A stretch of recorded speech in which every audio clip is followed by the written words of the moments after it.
On today's show, Jalen Johnson is breaking out right now and getting some national recognition as a result, plus the anatomy of a 5-game winning streak and more. And it's coming up right now.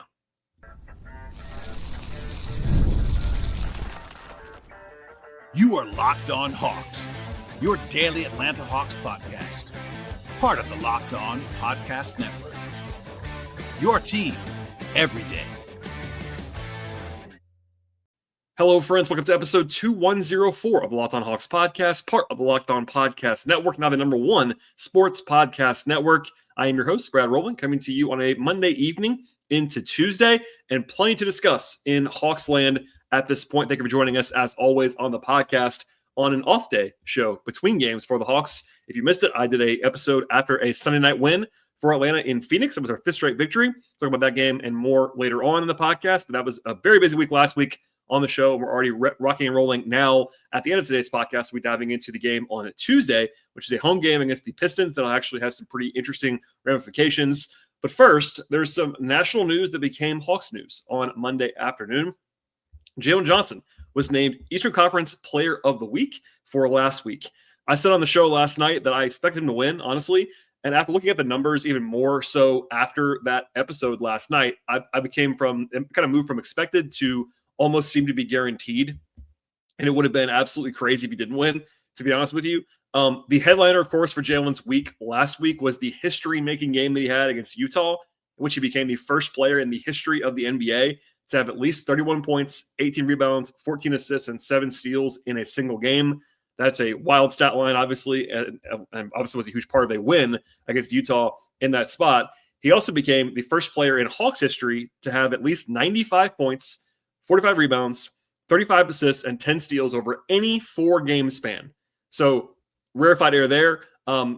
Lots of different stats here, obviously, but the big thing is that Jalen was deserving. He won this award, ended up averaging 24 points, 12 rebounds, over 9 assists, and 2.5 steals per game with 70.5% true shooting over 4 games last week.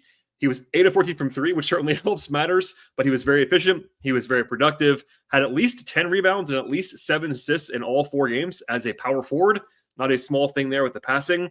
Importantly, the Hawks are really good with him on the court. They were plus 79 in his minutes and minus 31 without him.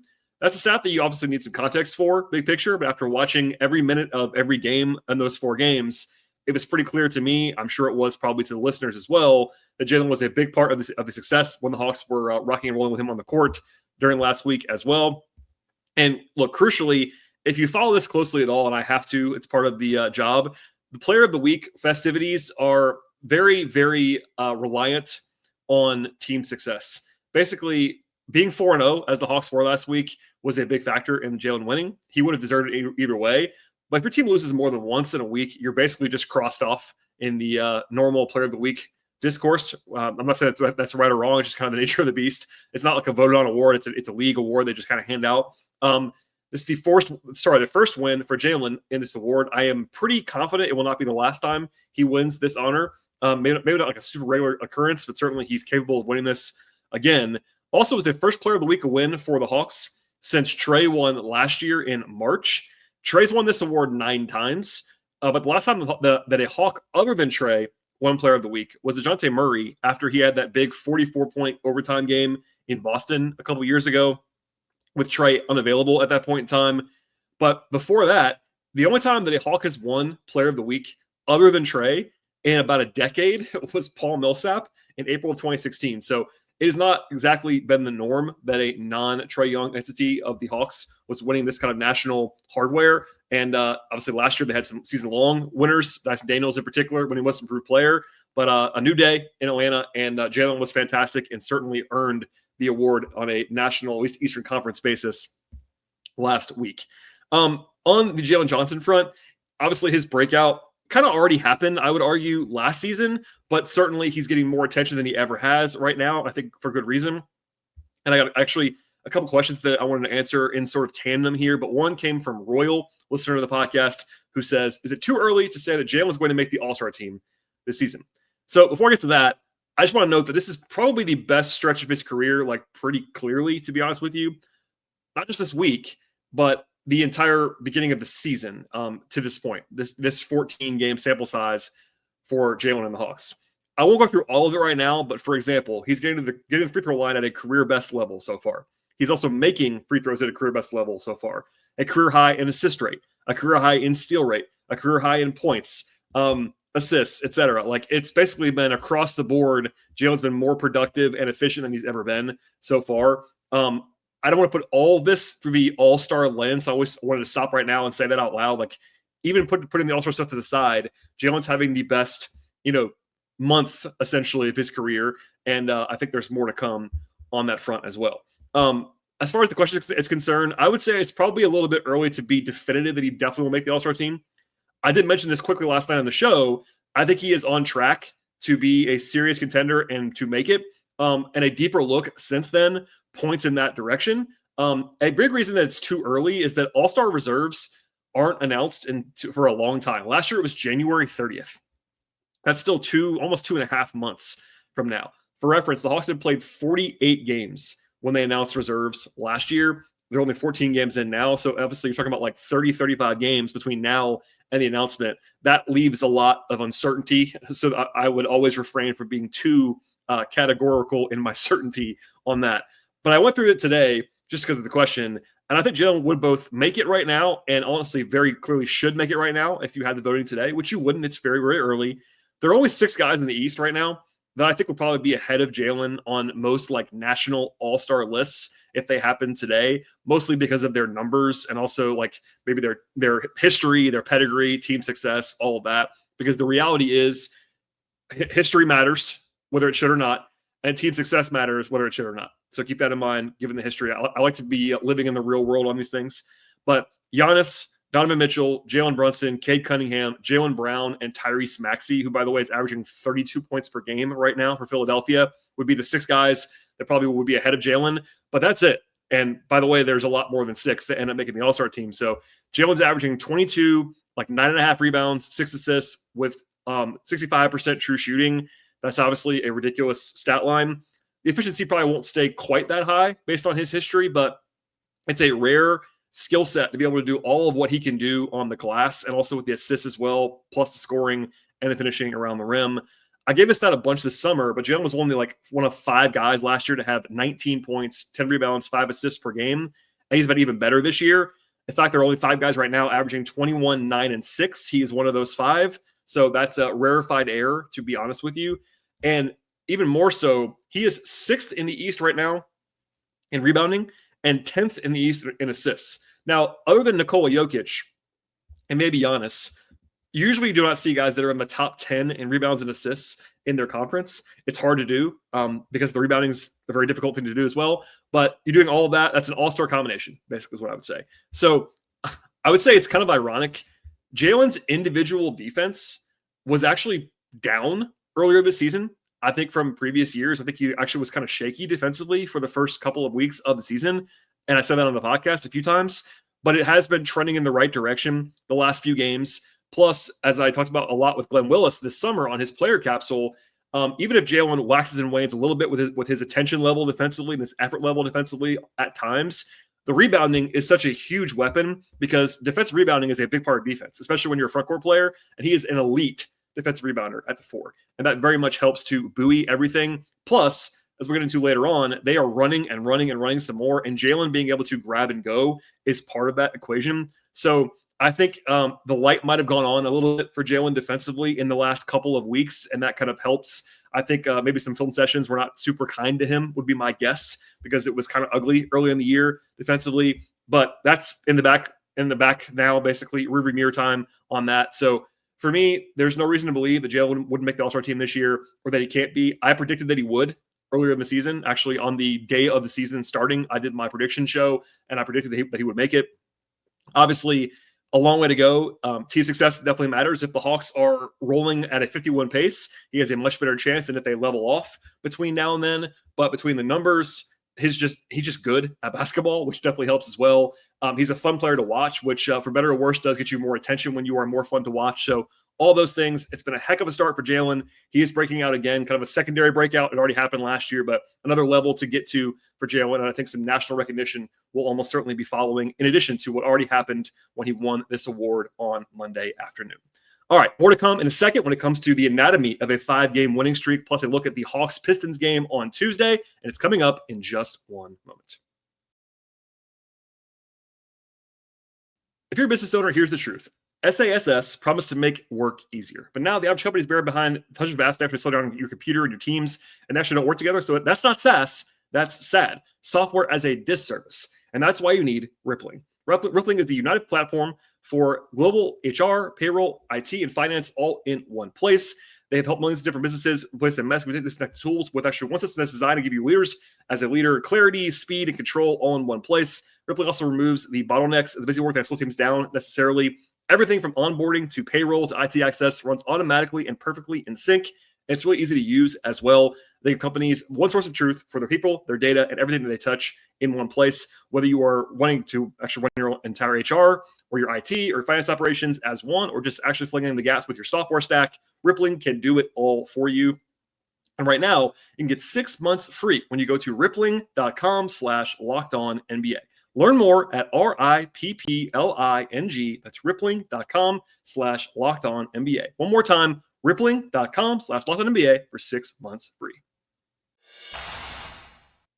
This episode is brought to you by PrizePicks. You and I make decisions every day, but at PrizePicks, being right can get you paid. Don't miss the excitement this sports season, whether you're following the NFL, the NBA, both, or any other sport you can think of. There's no better time to jump in on all of the action. If you haven't tried it out yet, PrizePicks is the simplest way to play. Just pick more or less on at least 2 different player stats. And if you get them right, you win. It takes less than 1 minute to make your lineup, and you can play anywhere PrizePicks operates, including California, Texas, and Georgia. I've used PrizePicks for a long time for football, basketball, etc. already this season. Keeps every game more exciting. They have tons of different offerings for you from all the sports that you like as well. And this new stats feature that they have is a game changer. You actually pick more on a player's points, threes, and assists in the same lineup if you want to. Plus, if one of your players leaves early with an injury, the injury reboot saves your lineup from a loss. You can download the PrizePicks app right now today and use code LOCKEDONNBA. Get $50 in lineups after you play your first $5 lineup at PrizePicks. The code is LOCKEDONNBA. $50 in lineups after you play your first $5 lineup at PrizePicks. PrizePicks is good to be right.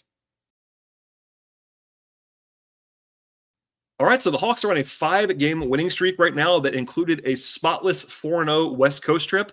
And I got a lot of questions between yesterday and today, basically pointing to various questions about like how the Hawks were winning. Not like they were surprised, basically like, hey, what's going on with the Hawks? How is this working, et cetera, including one from a listener named James, who says, I love the podcast and really enjoy the season's team. Is there any way you can talk about the reasons for the winning streak? Are they doing anything differently or really well? I don't always know the stats that you cite, but I'm trying to learn more.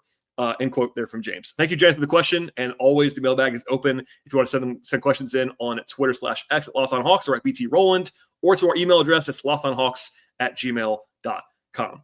Of course, it's not just one reason or 2 reasons or 3 reasons. It's a bunch of things thrown together. And if anyone tells you ever that a team playing differently or a team playing better is because of one singular thing, it's probably not the case. It's almost always a nuanced, variable thing.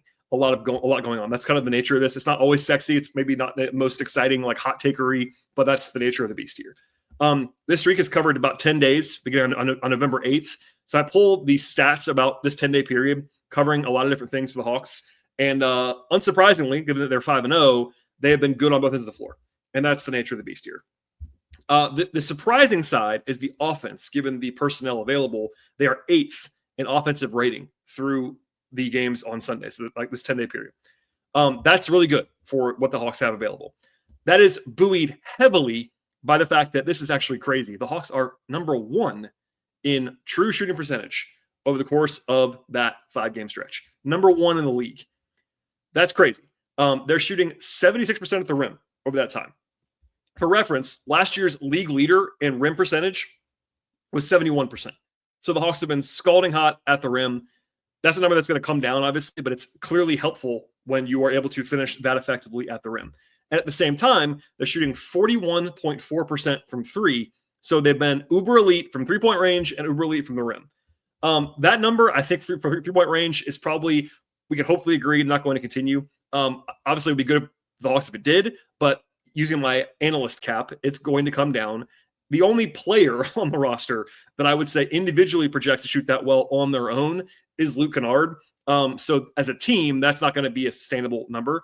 Like, for example, in this 5-game stretch, Jalen is 8 of 14 from 3. that will not sustain. V. Krejci, 54%. That's not going to sustain either. Ace and Newell, 44%. Probably not quite there yet. Okongwu, 41%. Not crazy, but certainly above his projected baseline.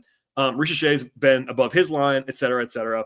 The only guys who haven't shot the ball well in this stretch are Dyson, who's only taken 5 in 5 games, and then the two guys who haven't actually played a lot, Nikhil and Porzingis, haven't shot great, but they've actually not played that much in this stretch as well. So easily the biggest factor on offense has been the shooting, and that helps.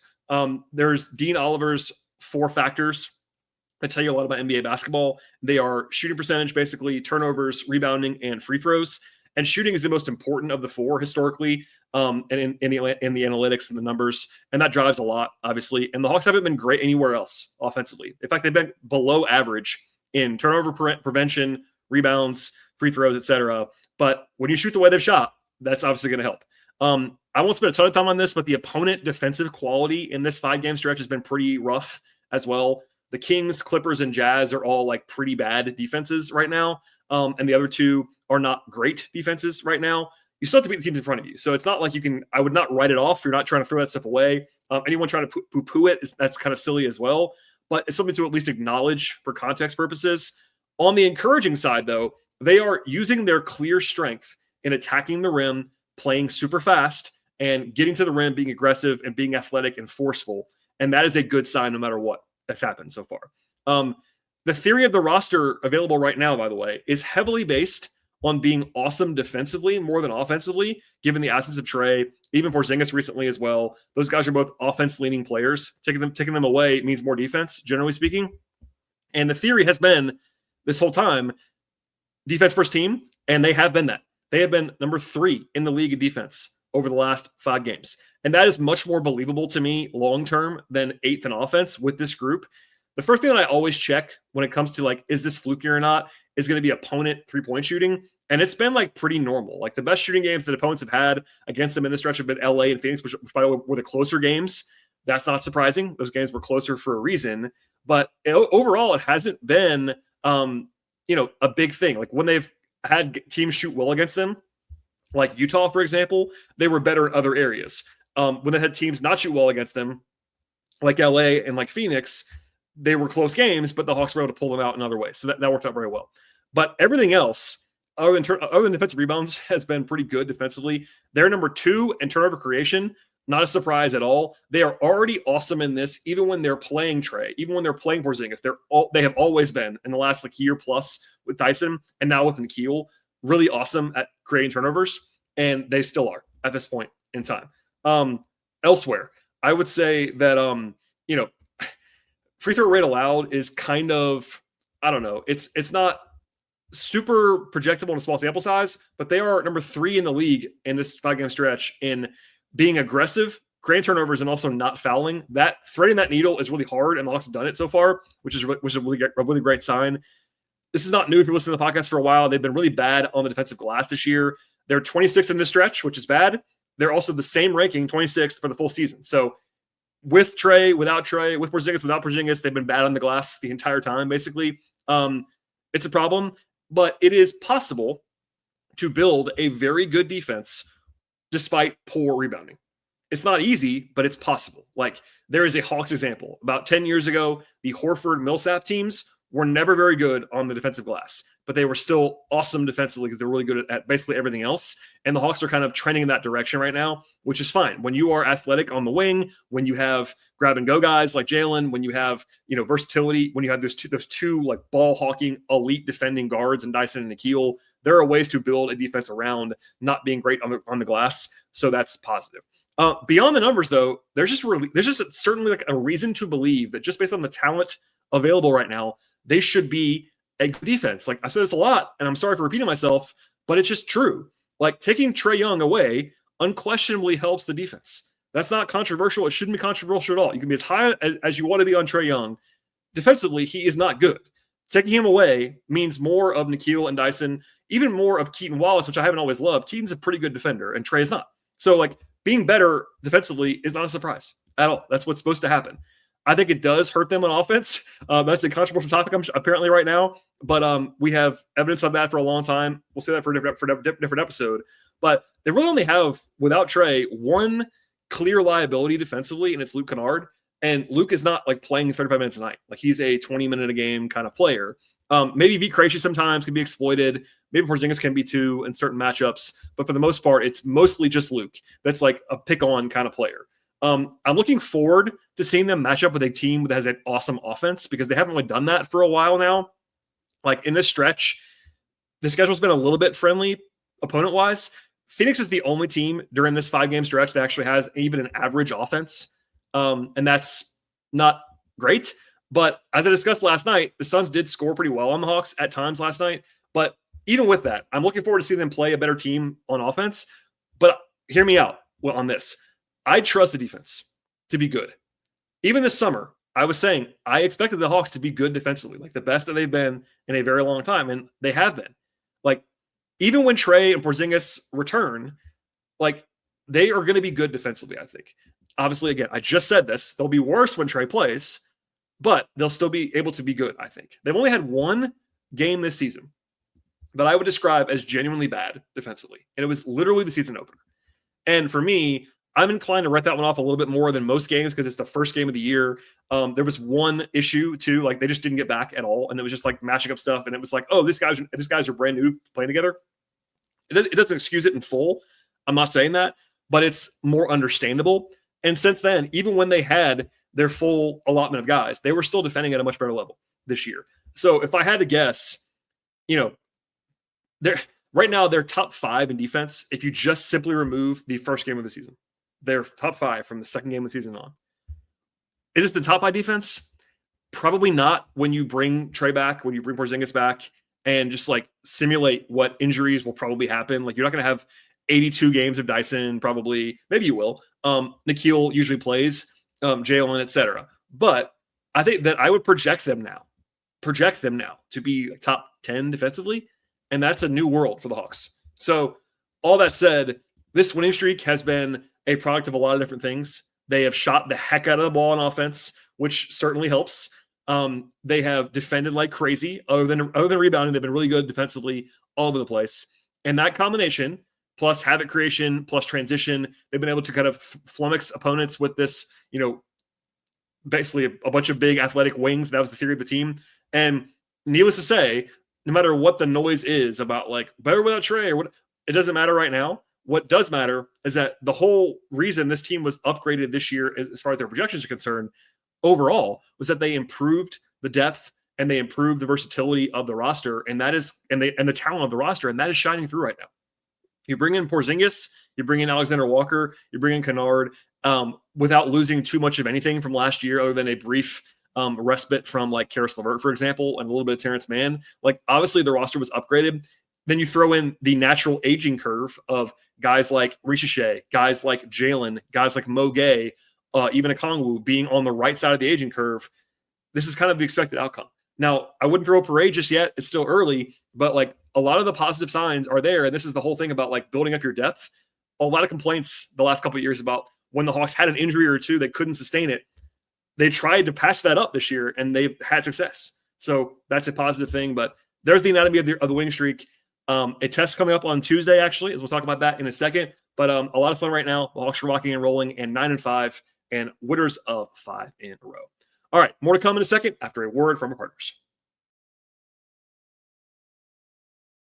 Your ambition just met its match. With Robinhood, you play for the win. Not just on game day, every day. Locking in on every opening, beating your PR, beating it again. Channel that drive into your money. Robinhood puts you in control of your money. Trade stocks and ETFs, options, futures, and crypto all on one platform. You can now build and execute your own trades from desktop with Robinhood Legends advanced tools. Or take advantage of the new Robinhood Strategies with a tailored portfolio managed by a team of experts. You expect more from yourself, expect more from your money. Get started today at Robinhood.com/yourmoney. Again, that's Robinhood.com/yourmoney. Your money, your move.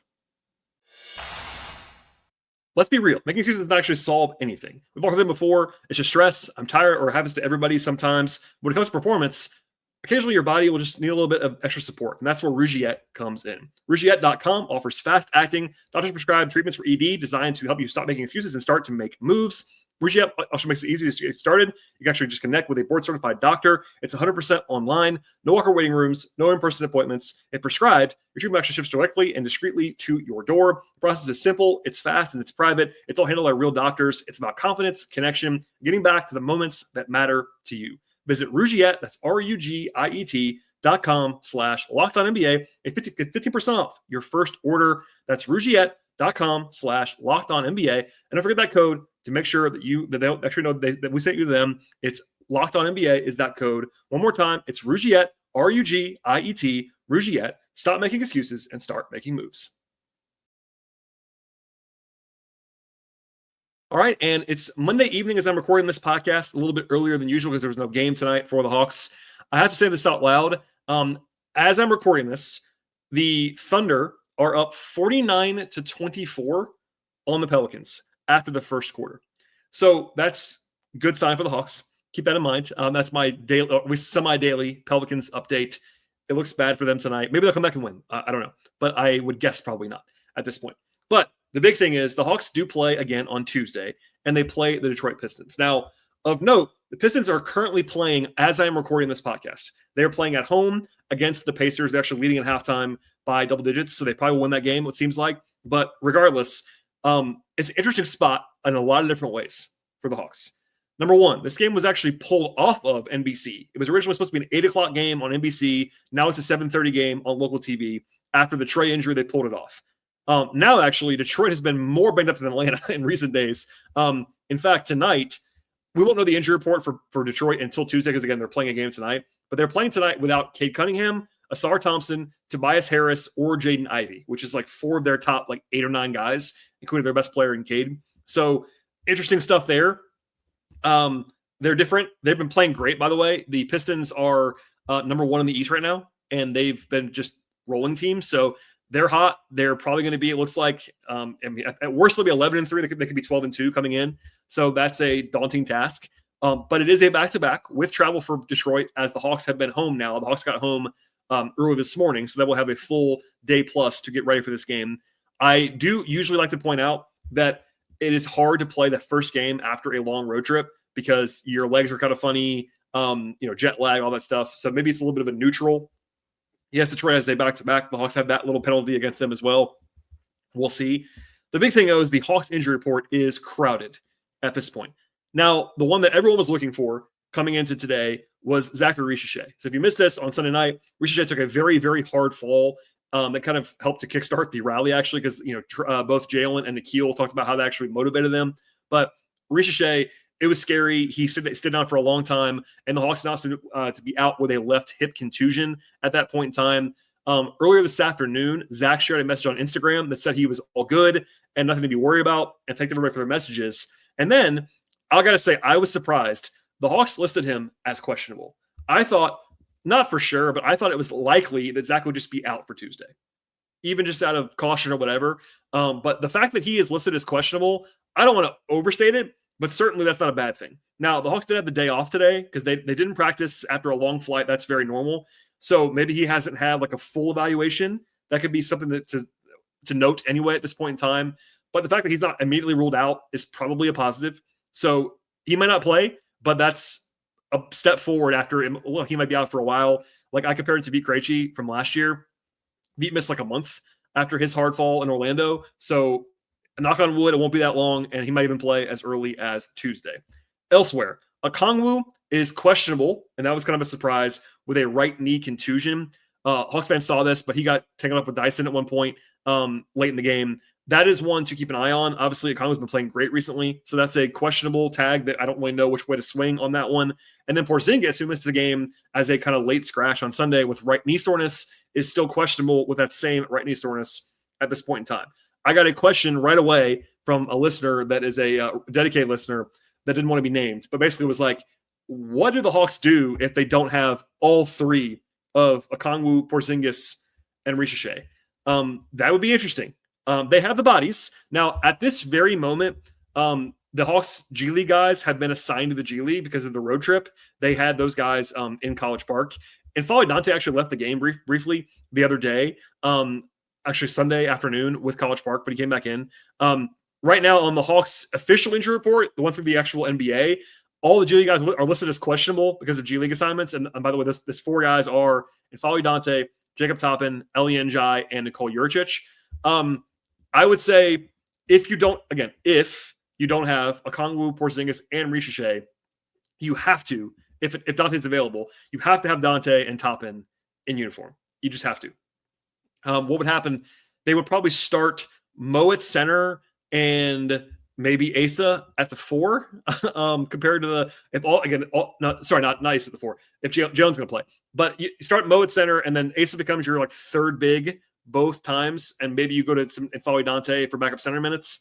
That's kind of your 4 bigs. If that happens, would be, again, I think it would be Asa and N'Faly. Maybe you go to a smaller look with Jacob Toppin at the 4 as well. But Ricochet being out as well, if that would going down this rabbit hole, you probably would end up starting Veet maybe alongside Dyson and Nikhil, and then you need some depth behind Veet, whether it's Toppin, whether it's Caleb Houston, etc. So certainly the Hawks do not want to be without 4 of their top 6 players, 4 of the top 7 players, with Okongwu, Porzingis, Ricochet, and of course Trey is still out. That would be a tough spot. It would help them if Detroit was still banged up. We won't know that until tomorrow. So a question there. And I said it before, but Detroit's been playing great this year. And the big thing is their defense has been awesome. Like awesome. Top 3 in the league in defensive rating this season for the Pistons. Top 5 in opponent shooting. Top 3 in rim deterrence, which I talked about earlier, has been a huge strength of the Hawks recently. That would be strength on strength. The Hawks attacking the rim and the Pistons denying it. That'd be a big pivotal matchup. If everybody's full strength or at least close to it on Tuesday. And also, similarly to the ball security issues, the Pistons are up there with the Hawks in elite turnover creation defensively. So whoever wins that battle and also secures the ball on their own side of the floor would be a big part of the swing as well. Because of all of the uncertainty, and I do mean all of the uncertainty, there is not currently a betting line at FanDuel for the game because they can't set one without knowing what's going to happen with Cade, Okongwu, Porzingis, Ricochet, Asar, like too much uncertainty. So check back on Tuesday. At some point, they'll set one that kind of tells us what the projections of this game, but a ton of this will be player availability. On the bright side, the Hawks could have everybody but Trey. If questionable is questionable, if things break right, that'd be a positive. Or they could be down 4 of their top 7 players. So big swing there, but we'll have a full breakdown of the game as we always would after it's over, and certainly an intriguing one. By the way, the only home game for the Hawks for like a 2-week period because they go back on the road after this. Also, a bit of news quickly here is that the Hawks play the Spurs on the road on Thursday, and Victor Wembanyama is going to be out for that game, which is a downer if you like basketball. Like, I love watching Wembanyama, and I think the Hawks, it would be a really good test for the Hawks to have to go in there and deal with Wemby. As far as getting a win, it would be better for the Hawks for him not to play, and he's not going to play on Thursday. So schedule-wise, a lot in the air, but the Hawks are rolling right now, and I know there'll be a lot of eyes on the game on Tuesday between 2 of the hotter teams in the Eastern Conference at this point between the Hawks and the Pistons. All right, everybody, that's all I have on this off-day episode of Locked On Hawks. Please subscribe to the show anywhere you get your podcasts, Apple, Spotify, YouTube, etc.